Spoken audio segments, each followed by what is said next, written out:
तो स्वागत है दोस्तों आप सभी का हमारे YouTube चैनल की एक और नई वीडियो में। दोस्तों इस वीडियो में हम समझाने वाले हैं आपको बिलियन चैप्टर यानी कि केमिस्ट्री का बिलियन चैप्टर, वो भी शानदार तरीके से समझा दूंगा गुरु। आप बस मेरी ये वाली वीडियो देख लेना, ठीक है। तो ये आपकी वन शॉट पहली रहेगी पहले पार्ट की, और एक और पार्ट जो आएगा नेक्स्ट में आएगा यानी कि न्यूमेरिकल का, उसको और देख लेना गुरु। मैं बता रहा हूँ आपका बिलियन चैप्टर ऐसा क्लियर हो जाएगा, मुँह पर फेंक के मारोगे। आइए समझाते हैं इसको। ये 12th का है केमिस्ट्री, ठीक है, ध्यान रखना। अरे कैसे ब्लर सी होगी, किसका है ये? केमिस्ट्री, आप सभी को पता होगा, शॉर्ट्स में लिख दिया है मैंने यू। तो सबसे पहले हम बात करते हैं दोस्तों डेफिनेशंस वगैरह की बात करेंगे हम। तो जिसमें सबसे पहले आती है हमारी डेफिनेशन मोलल अवनमन स्थिरांक। ये दोस्तों मोस्ट इम्पोर्टेंट डेरिवेशंस, मतलब ये दोस्तों मोस्ट इम्पोर्टेंट डेफिनेशंस में से एक है मोलल अवनमन स्थिरांक। जब किसी विलय का 1 ग्राम अणु भार किसी विलय के 1000 ग्राम में घोला जाता है, समझ रहे हो ना गुरु। किसी विलय का 1 ग्राम अणु भार किसी विलय के 1000 ग्राम में घोला जाता है, तो विलय में जो अवनमन होता है वह मोलल अवनमन स्थिरांक कहलाता है। इसका मतलब मैं समझाता हूँ गाइस। विलय का 1 अणु भार किसी विलायक यानी 1000 ग्राम विलायक में घुलने पर विलायक में जो कमी होती है ना, अवनमन का मतलब वही है, विलायक में होने वाली कमी को मोलल अवनमन स्थिरांक कहते हैं, ठीक है दोस्तों। और इसका जो सूत्र बनेगा ना वो बनेगा KF इजिकल टू छोटी m, यानी कि ये पता क्या है, ये है विलय का अणु भार, ठीक है। और दोस्तों डेल्टा TF ये होता है आपका हिमांक में अवनमन, जो कि हिमांक में कमी हुई है हमारी, ठीक है दोस्तों। उसके बाद दोस्तों ये है हमारा W, बड़ा वाला W, और ये है छोटा वाला W। तो बड़े वाले W का मतलब है विलायक का भार, और जो छोटा वाला W है वो है विलय का भार। मैं यहाँ पर लिख देता हूँ दोस्तों, विलय का भार, और ये आपका हो गया विलायक का भार, विलायक का भार, ठीक है दोस्तों। और ये 1000 आपको गुणा में लगानी होगी, क्योंकि हमारा यहाँ पर ग्राम है, 1000 ग्राम। अगर यहाँ होता किलो, 1 किलोग्राम, ठीक है दोस्तों, तो यहाँ पर आप लगाओगे, यदि न्यूमेरिकल में आता है 1 किलो तो यहाँ पर आप सिर्फ 1 ही लगाओगे। अगर ग्राम आता है तो दोस्तों 1000 की गुणा कर दोगे उसमें 1 में, तो आपका 1000 ही आ जाएगा, ठीक है दोस्तों। दोस्तों मैं आशा करता हूँ आप सभी को ये अच्छी तरीके से समझ में आ गया होगा। आइए नेक्स्ट डेफिनेशन पर चलते हैं, मोलल उन्नयन स्थिरांक, ठीक है दोस्तों। सेम उसी के तरह है, बस थोड़ा सा अलग है। किसी विलायक के 1000 ग्राम में, किसी विलायक के 1000 ग्राम में किसी विलेय पदार्थ की 1 अणु घुलने पर क्वथनांक में होने वाली वृद्धि को मोलल उन्नयन स्थिरांक कहते हैं। इसे KV से प्रदर्शित करते हैं, समझ रहे दोस्तों। उसी की तरह मतलब सेम, जैसे कि दोस्तों हमारा कोई विलायक है, यानी कि कोई 1000 ग्राम का कोई विलायक है, उसमें विलय के 1 अणु को घुलने पर उसमें क्वथनांक में जो वृद्धि होती है ना, उसी को हम उन्नयन कहते हैं, यानी कि मोलल उन्नयन स्थिरांक कहते हैं। उसमें यहाँ पर कमी हो रही थी हिमांक में, और यहाँ पर वृद्धि हो रही है, वो भी क्वथनांक में होने वाली वृद्धि। क्वथनांक यानी समझ रहे हो ना, उसमें यानी कि खोलने में है, ठीक है। यदि दोस्तों हम इसके सूत्र की बात करें दोस्तों, तो यहाँ पर आएगा delta TB is equal to KV into molality. और मोललता का आपको सूत्र अच्छी तरीके से पता होगा, नहीं पता तो मैं यहाँ पर बैठा किस लिए हूँ, मैं बताऊँगा आपके लिए। लेकिन उससे पहले हम इसका मात्रक जान लेते हैं, वो आएगा आपका केल्विन किलोग्राम मोल इनवर्स, ठीक है दोस्तों। अब इसके सूत्र की बात करी जाए दोस्तों, तो delta TB is equal to KV into ये होगा आपका बड़ा M इंटू 1000 अपॉन छोटा m इंटू, और ये होगा आपका क्या कहते हैं उसको, मतलब ये बड़ा M विलायक का अणु भार। ये दोस्तों आपका छोटा वाला W है, यानी कि विलय का अणु भार है ना। ये दोस्तों आपका विलय का भार है, और ये आपका विलायक का भार है। जैसे कि दोस्तों मैंने यहाँ पर आपको बताया था, ये नीचे की साइड विलय का भार है, ऊपर की साइड विलायक का भार है। ऐसे यहाँ पर जब दोस्तों हम TB को इधर लाएंगे, KF को इधर ले जाएंगे, तो दोस्तों हमारा कुछ इस प्रकार का सूत्र बनेगा। जैसे कि यहाँ पर दोस्तों बन रखा है, यहाँ पर delta TB is equal to KV into ये छोटा वाला W है, यानी कि विलय का भार। यहाँ पर मैं लिख देता हूँ विलय का भार, विलय का भार, ठीक है दोस्तों। और ये आपका होगा विलायक का भार, विलायक का भार, ठीक है दोस्तों। आपको ध्यान रखना है इस सूत्र में, और ये आपको नोट कर लेने हैं, ये आपके लिए बहुत ज़्यादा इंपॉर्टेंट है दोस्तों। ये आते हैं और इसके न्यूमेरिकल आते हैं। अब दोस्तों एक और मोस्ट इंपॉर्टेंट डेरिवेशन नहीं डेफिनेशन की बात करी जाए तो मोललता, ये आपकी सबसे मोस्ट इंपॉर्टेंट में तो हर एक साल आती है किसी न किसी पेपर में दोस्तों। ये मोललता किसी विलायक, यानी कि वही है सेम, किसी विलायक के 1 किलोग्राम मात्रा में विलेय के 1 ग्राम घुलने की संख्या को मोललता कहते हैं।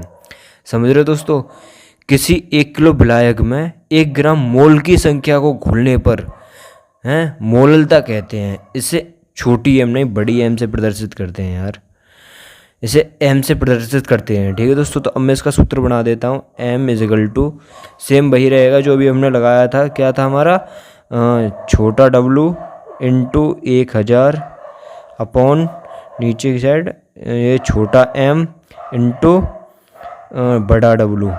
ये विलेय का भार हो गया, ये विलायक का भार हो गया, ये जो हमारा विलेय का अणुभार हो गया, ठीक है दोस्तों। ये आपका मोललता का सूत्र रहेगा, इसको आप जरूर से ध्यान रख लेना। एक बार मैं फिर दे पिछले ध्यान रख लेना। अगर दोस्तों हम आगे की बात करें जैसे कि मोललता, नहीं ये मोलरता है, ठीक है दोस्तों। मोलल ये दोस्तों मोलरता, मोलरता यानी कि विलेय के 1 ग्राम की मात्रा, समझ रहे हो दोस्तों, विलेय की 1 ग्राम की मात्रा के 1 लीटर के विलयन के आयतन में घुलने पर विलयन की मोलरता व्यक्त की जाती है। वही है सेम है दोस्तों, यानी कि दोस्तों आपका विलेय 1 ग्राम मोल हो गया, ठीक है दोस्तों। उसको आप 1 लीटर में डाल रहे हैं तो वह आपकी मोलरता व्यक्त की जाएगी, ठीक है दोस्तों। ये आपको ध्यान रखना है शॉर्ट तरीके में। अगर इसके अगर मैं सूत्र यानी कि मतलब फॉर्मूले की बात करूं तो ये बनेगा आपका एम इजिकल टू एम दोनों सेम बनेंगे, उसका भी एम था इसका भी एम रहेगा।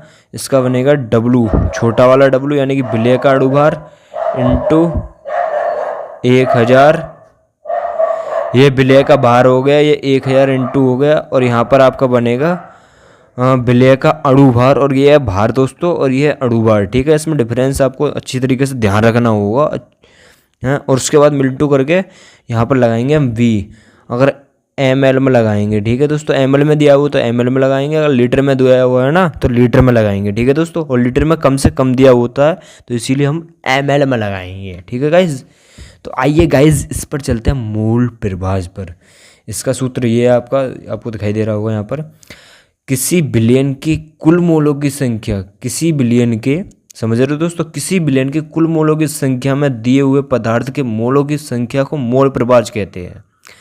देखो मैं बताता हूँ, किसी बिलियन में मोल दे रखे हैं, ठीक है, उन सभी मोलों को इकट्ठा कर जो मोल बनते हैं उनको मोल प्रभाज कहते हैं। जैसे कि दोस्तों मैं बताता हूँ, इसको एक्स ए से प्रदर्शित करते हैं तो इसका जो सूत्र बनेगा वो बनेगा सबसे पहले ये एन ए, छोटी बनानी थी, N A upon N A plus N B, यानी कि ये हो गया आपके विलेय के मोल और ये विलायक के मोल और ये विलेय के मोल, यानी कि दोनों, ठीक है।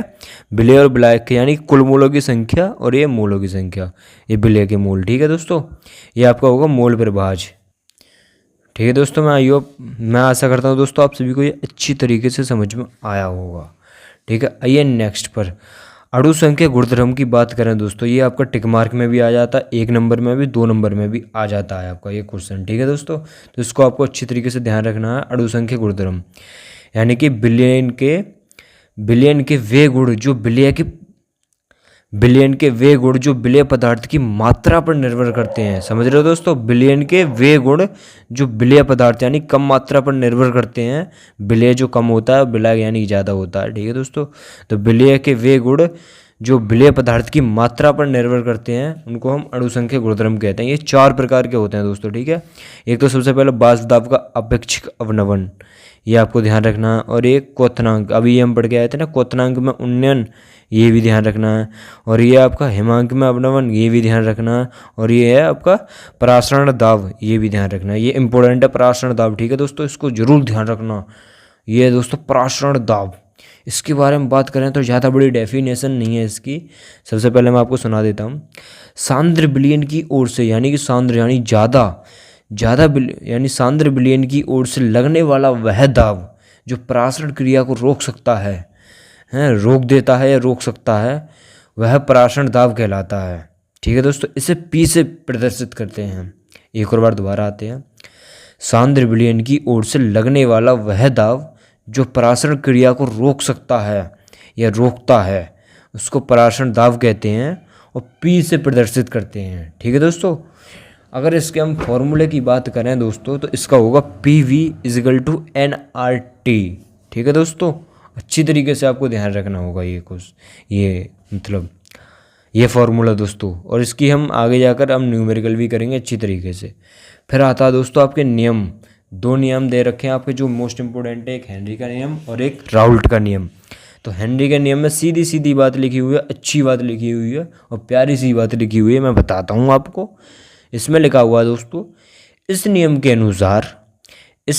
अनुसार स्थिर ताप पर किसी गैस की द्रव्य विलेयता, समझ रहे हो, इस नियम के अनुसार स्थिर ताप, कोई स्थिर ताप है, उसकी गैस में विलेयता, गैस की द्रव्य विलेयता, यानी कि समझ रहे हो, गैस की द्रव्य विलेयता उस गैस के दाब के समानुपाती होती है, गैस के दाब के बराबर होती है, यानी कि ठीक है, समानुपाती का मतलब बराबर है। ठीक है, तो इस नियम के अनुसार स्थिर ताप है। ठीक है दोस्तों, कोई स्थिर ताप है। ठीक है दोस्तों, तो और उसमें यानी कि कोई द्रव्य ले रखा है हमने, कोई मतलब किसी बीकर वगैरह में, उसमें जो गैस होगी ना उसके दाब के बराबर होगी। इस बात को ध्यान रखना, बस यही लिखा हुआ है इस डेफिनेशन में।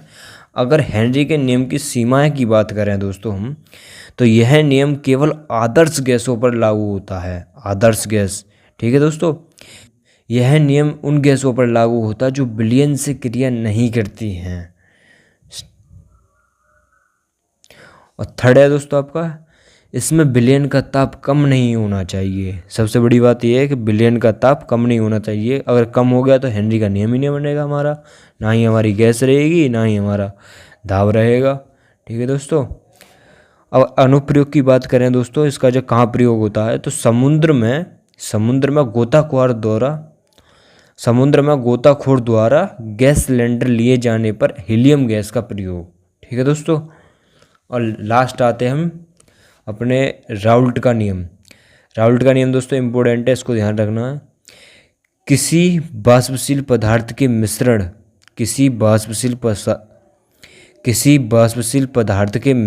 ठीक है दोस्तों, किसी बाष्पशील पदार्थ के मिश्रण का कुल वाष्प दाब उसके अवयवों के आंशिक वाष्प दाबों के योग के बराबर होता है। ठीक है दोस्तों, किसी बाष्पशील पदार्थ के मिश्रण का कुल वाष्प दाब उसके अवयवों के आंशिक वाष्प दाबों के योग के बराबर होता है। ये दोस्तों आपको याद रख लेनी है डेफिनेशन, और इसका मैं सूत्र लिखवा दे रहा हूँ। ठीक है दोस्तों, हाँ, ये बनता है आपका PA समानुपाती XA के। ठीक है दोस्तों, XA का हमने वहाँ पर फॉर्मूला अच्छी तरीके से पढ़ रखा था। ठीक है दोस्तों, यदि दोस्तों हम इसको लिखना चाहें तो ऐसे लिखेंगे, हम इसको इस प्रकार लिख सकते हैं, जैसे कि यहाँ पर मैं डंडा खींच के बता देता हूँ। P = तुम्हारा PA और उसके बाद दोस्तों यहाँ पर हो जाएगा XA। ठीक है दोस्तों, उसके बाद प्लस में करने के बाद PB और ये हो गया XB। ठीक है दोस्तों, और आपको XA और BA का ये दोस्तों XA और XB का मैंने आपको ऑलरेडी सूत्र बता दिया है, तो आप अच्छी तरीके से इसको कर लेंगे। और मैं दोबारा बता देता हूँ, XA = होता है NA/NA + NB, ये आपका फॉर्मूला होता है XA का। तो ये आपको अच्छी तरीके से ध्यान रख लेना दोस्तों। और आपके लिए आज की क्लास बस इतनी है, और ये मोस्ट इंपॉर्टेंट डेफिनेशंस थी जिनको आप अच्छी तरीके से याद कर सकते हैं। और कमेंट कर कर बताएं दोस्तों, लाइक तो कर ही दें, कमेंट कर कर बताएं कैसी लगी वीडियो, और दोस्तों हमारे चैनल को सब्सक्राइब भी कर सकते हैं। ठीक है दोस्तों, अगर वीडियो अच्छी लगी हो तो।